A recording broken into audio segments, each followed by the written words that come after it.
Remember what we used to think of as power in anime? It was all about who could yell the loudest, who had the most willpower. It was spectacular, it was iconic, and for a whole generation, it was everything. But what if I told you the entire game has changed? This is the story of how anime battles went from this to this.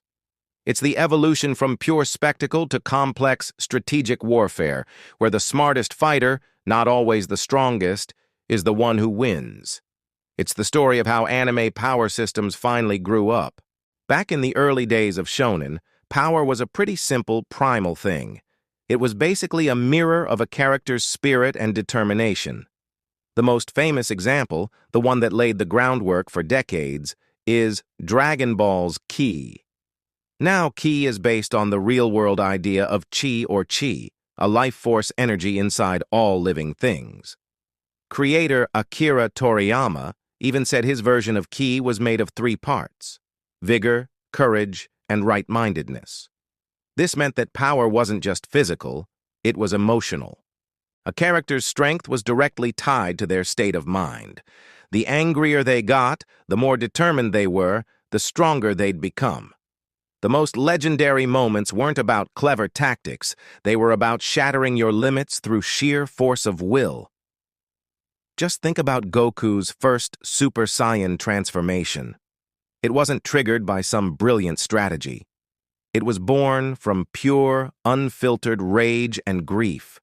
That one moment defined an entire era. Power-ups were earned by screaming, enduring, and just wanting to win more than the other guy. And that philosophy was perfect for the stories being told. These were mythic tales of good versus evil, where the hero's whole journey was about becoming strong enough to protect everyone. The bigger the beam, the bigger the heart. The louder the yell, the stronger the will. For a long time, that was all we needed. But as we, the audience, grew up, so did our expectations. We wanted something more than just a bigger energy blast, and that demand led to a quiet revolution, one that started with one of the most groundbreaking ideas in shonen history. This is where everything changes. In 1998, a manga started serializing that would completely rewrite the rules of shonen battles: Hunter x Hunter. And it did it with one word: Nen. Like Kai, Nen is the ability to control your own life energy, or aura. But that's where the similarities stop. Where Ki was about raw power, Nen is about careful control and personalization. It's less like a muscle and more like a programming language.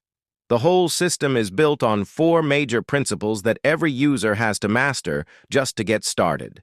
But the real genius is in its 6 distinct categories.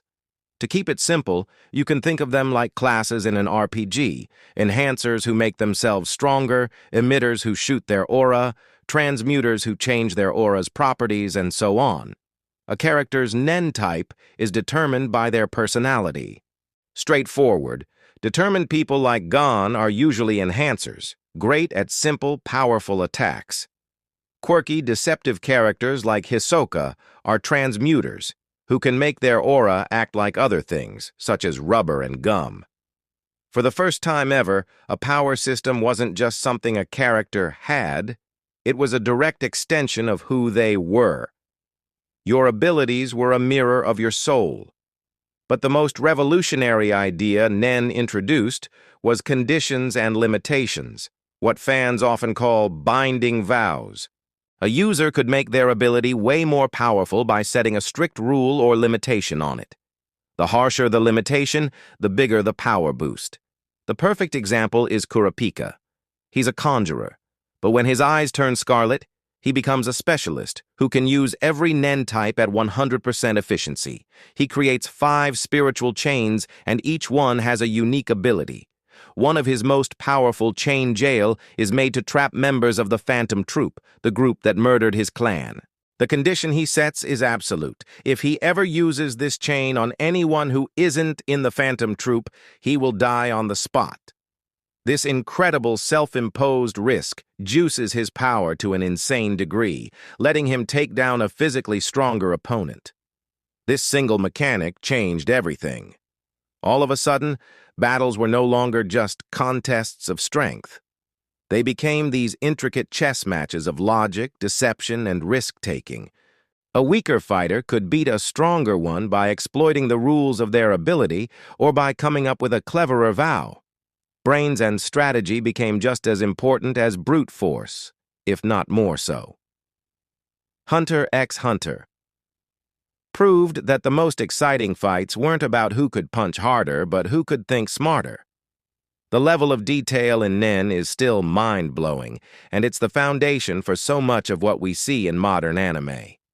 If you're enjoying this breakdown of how these systems evolved, do me a solid and hit that subscribe button. And let me know in the comments which power system you think is the most creative. I am genuinely curious to see what you all think. You can see the ripples of Nen's strategic depth all across modern shonen. And no series carries that DNA more clearly than Jujutsu Kaisen. At first glance, its power system, cursed energy, seems a lot like Nen. It's an energy from living things that can be used to pull off supernatural feats. But Jujutsu Kaisen adds a dark psychological twist. Cursed energy isn't some neutral life force.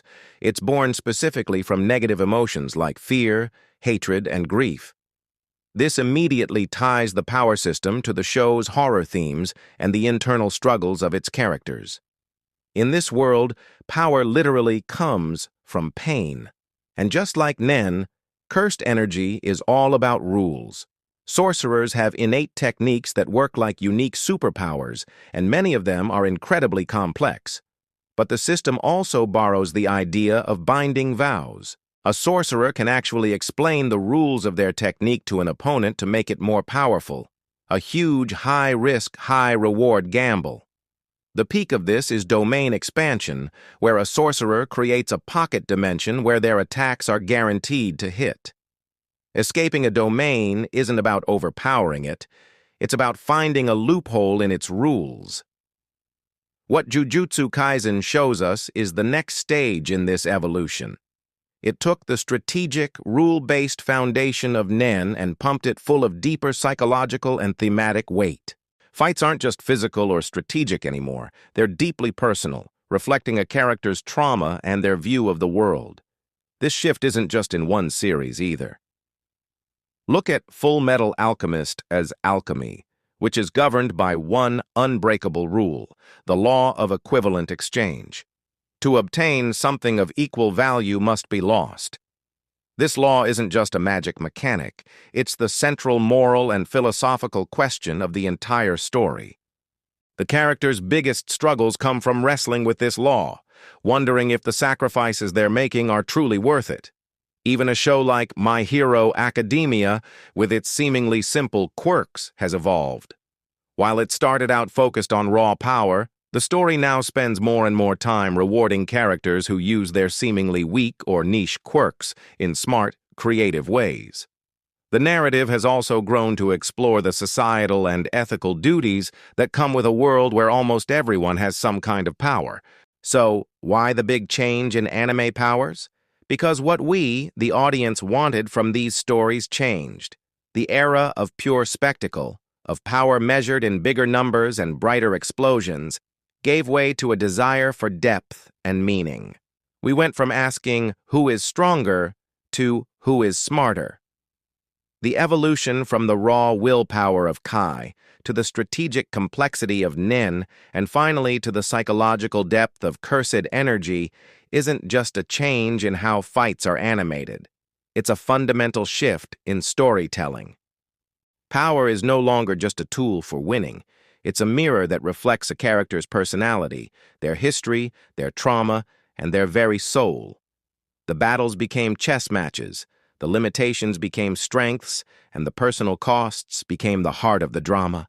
The game changed from a contest of who could yell the loudest to a war of intellect. And in doing so, shonen anime didn't just get more complex, it got infinitely more interesting.